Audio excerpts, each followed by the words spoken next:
Sahabat info hari ini, saya akan mengajak Anda untuk bersama-sama menyaksikan keanekaragaman dunia melalui informasi terbaru.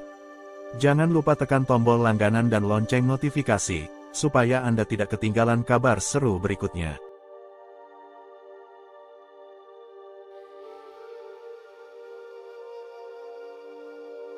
Bukan kendaraan listrik, sumber energi bersih Indonesia ini bisa kurangi candu konsumsi BBM. Pemerintah Indonesia kini tengah menggencarkan program energi bersih sebagai salah satu upaya mencapai net zero emissions pada 2060.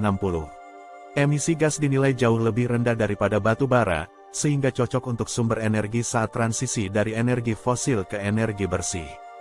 Gas bumi menjadi sumber energi yang paling cocok untuk fase transisi energi ini, terutama karena Indonesia memiliki pasokan gas yang cukup melimpah saat ini.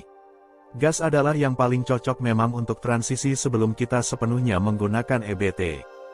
Hal ini didukung dengan pasokan gas Indonesia yang melimpah, berada di peringkat ke-13 dunia menurut data Worldometers.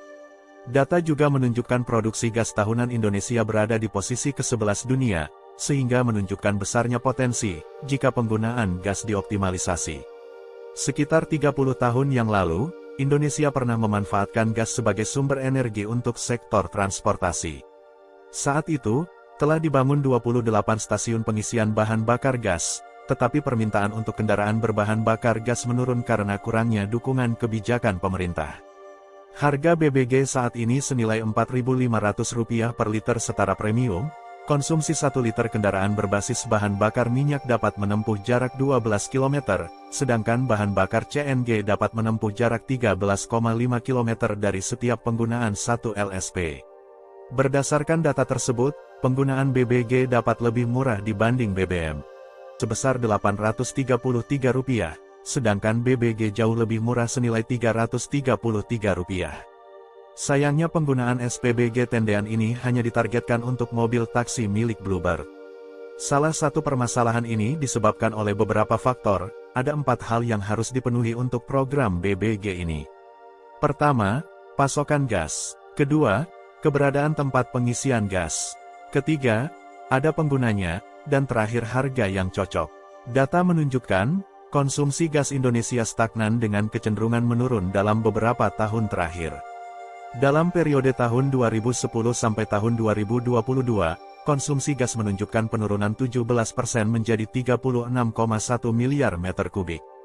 Hal ini diiringi dengan produksi gas Indonesia yang juga menunjukkan tren penurunan. Produksi gas Indonesia telah turun 33% dalam periode tahun 2010 sampai tahun 2022 menjadi 57,7 miliar meter kubik. Salah satu persoalan keterbatasan dari konsumsi gas disebabkan oleh tidak adanya kepastian pasar dan calon pembeli. Persoalan kedua, terkait masalah tempat pengisian gas yang masih belum jelas. Salah satu solusinya adalah dapat memaksimalkan penggunaan SPBG di SPBU yang telah ada saat ini yang telah mencapai lebih dari 7.000 titik. Permasalahan ketiga yaitu dari sisi pengguna gas yang sampai saat ini masih tidak jelas, terutama ketika dari sisi produsen kendaraan tidak diwajibkan menyediakan alat konverter ke BBG. Program konversi BBG ini tidak akan berjalan selama tidak ada ketersediaan alat konverter BBM ke BBG.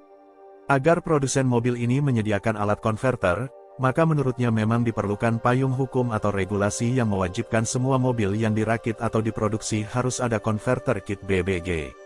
Lalu terakhir soal harga BBG. Meski dipatok harga lebih rendah dibandingkan harga BBM, namun jangan sampai badan usaha yang membuat stasiun pengisian BBG itu dibuat rugi yang pada akhirnya tidak mau menyediakan gas.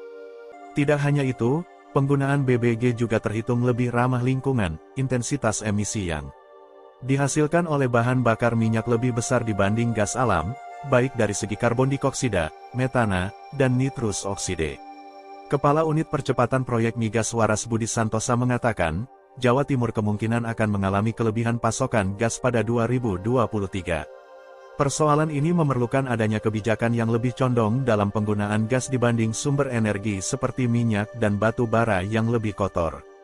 Salah satu usaha pemaksimalan penggunaan sumber energi gas dapat dilakukan pada sektor transportasi atau penggunaan BBG untuk kendaraan. Sebagai perbandingan, Amerika Serikat sebagai negara pemain utama gas menunjukkan keberhasilannya. Secara ekonomis, gas menjadikan transisi energi lebih terjangkau bagi konsumen. Selain itu, infrastruktur gas memiliki potensi besar untuk penyimpanan dan transportasi energi terbarukan. Banyak studi ilmiah menunjukkan keuntungan gas dalam mencapai karbon netral. LNG sudah berperan penting dalam peralihan dari batu bara, menyumbang 40% listrik Amerika dan mengurangi emisi karbon sebesar 35% sejak 2005.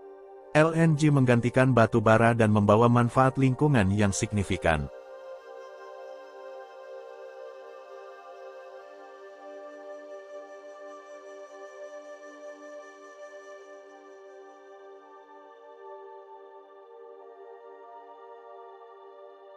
Tiga 30 tahun lalu, bus dan kendaraan umum lainnya telah menggunakan armada berbahan bakar gas. Bahkan, kendaraan dinas pemerintah, taksi, truk, kapal, kereta, dan bahkan uji coba untuk motor dengan penggunaan gas telah dilakukan. Begitu juga dari hasil penelitian tersebut menemukan bahwa pengoperasian kendaraan bertenaga gas 24% lebih murah per kilometer dibandingkan dengan diesel dan 66% lebih murah dibandingkan dengan kendaraan bensin. Harga paling tinggi dari setiap kilometer yaitu berasal dari bahan bakar bensin 0,06 euro per kilometer, sementara diesel lebih murah 0,04 euro per kilometer, tetapi CNG adalah yang paling murah dari ketiga jenisnya 0,03 euro per kilometer. Namun untuk menggenjot pemanfaatan gas di dalam negeri, pembangunan infrastruktur yang masif menjadi kunci utama. Ini akan memungkinkan wilayah-wilayah dengan cadangan gas besar untuk menyalurkan pasokan gas ke daerah-daerah yang membutuhkan. Pentingnya gas dalam mencapai target energi baru dan terbarukan juga disorot oleh Kementerian Energi dan Sumber Daya Mineral (ESDM). Direktur Pembinaan Usaha Hulu Minyak dan Gas Bumi Kementerian ESDM Nur Arifin Muhammad menyatakan bahwa gas bumi akan mengisi gap atau selisih antara target dan realisasi bauran energi baru dan terbarukan. Tahun 2025, ditargetkan 23% dari EBT. Untuk menjembatani sebelum semua berasal dari energi baru, maka gas ini merupakan sumber energi paling visible dengan jumlah melimpah dan lebih bersih dibandingkan dengan fosil lainnya.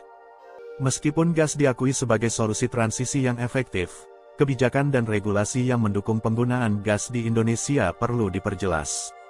Ini melibatkan pengembangan lebih lanjut di daerah-daerah yang dekat dengan sumber gas, terutama yang dilalui oleh infrastruktur pipa, sambil tetap mempertimbangkan alternatif seperti kendaraan listrik, biofuel, dan hidrogen untuk daerah-daerah yang jauh dari sumber gas. Dengan komitmen mencapai net zero emissions pada tahun 2060 atau lebih cepat, Indonesia tampaknya berada pada jalur yang benar dengan menggandeng gas sebagai mitra penting dalam perjalanan menuju energi baru dan terbarukan. Peran gas bumi akan menjadi penyokong dalam mendukung ketahanan energi Indonesia, dengan pertimbangan emisi yang relatif lebih rendah. Selain itu, langkah tersebut juga akan didukung dengan menekan impor migas untuk mengurangi defisit neraca perdagangan. Kebutuhan energi yang besar pada 2050 akan menyebabkan gap atau selisih antara produksi dan permintaan yang jauh, sehingga menyebabkan perlu dilakukannya impor. Salah satu usaha yang dapat dilakukan untuk mengurangi gap tersebut melalui peningkatan produksi. Neraca migas Indonesia dalam periode tahun 2017 sampai tahun 2021 selalu menunjukkan defisit atau tingkat impor yang melebihi ekspor. Bahkan, IPA memperkirakan selisih produksi dan kebutuhan minyak akan mencapai 83% dan gas 78% pada 2050 jika tidak terjadi perbaikan.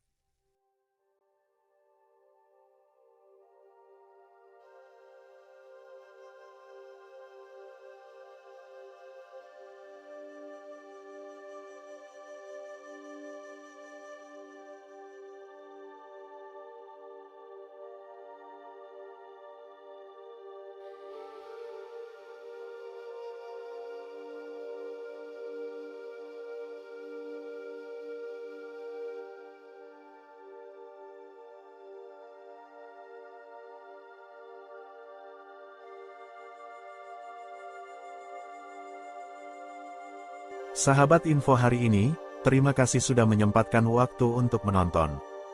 Jangan lupa tinggalkan komentar di bawah, kami ingin mendengar pendapat Anda. Sampai jumpa di video berikutnya.